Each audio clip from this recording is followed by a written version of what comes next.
The violent scenes have further escalated Ukraine's political crisis. These are the biggest yet of the new year. The unrest originally erupted 2 months ago after President Viktor Yanukovych's decision to freeze ties with the European Union and seek a huge bailout from Russia. He caused further uproar on Friday when he approved a number of laws that limit Ukrainians' rights to protest. Opponents say it paves the way for a police state. Opposition leader Vitaly Klitschko spent hours attempting to stop the protesters from attacking police, but ended up being sprayed with a fire extinguisher himself. He had this direct message for the president. You're fighting with your nation. Stop the escalation and don't force people using police and police forces. Stop the civil war against the citizens of Ukraine who have been calling for 2 months for you to listen to them.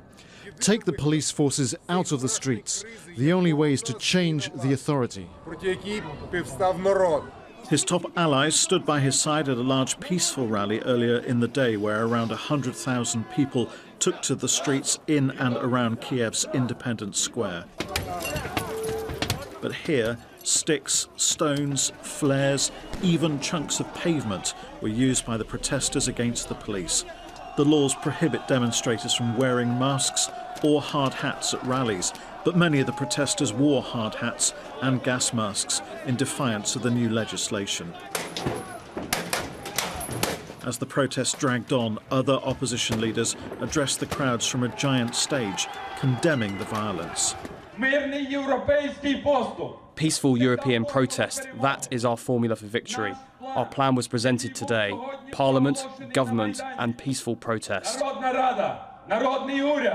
The police appeared to show lots of restraint. The Interior Ministry say 30 were hurt, including more than 10 admitted to hospital, 4 in a serious condition. Ukraine's government's ignored previous demands made by the opposition.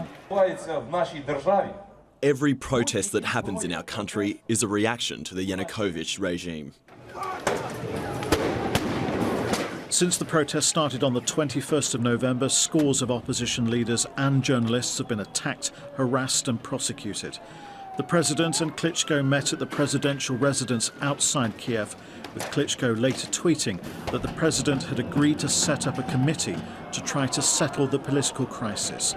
That committee may find, though, that it's already lost the confidence of the people. Kevin Gover, Sky News.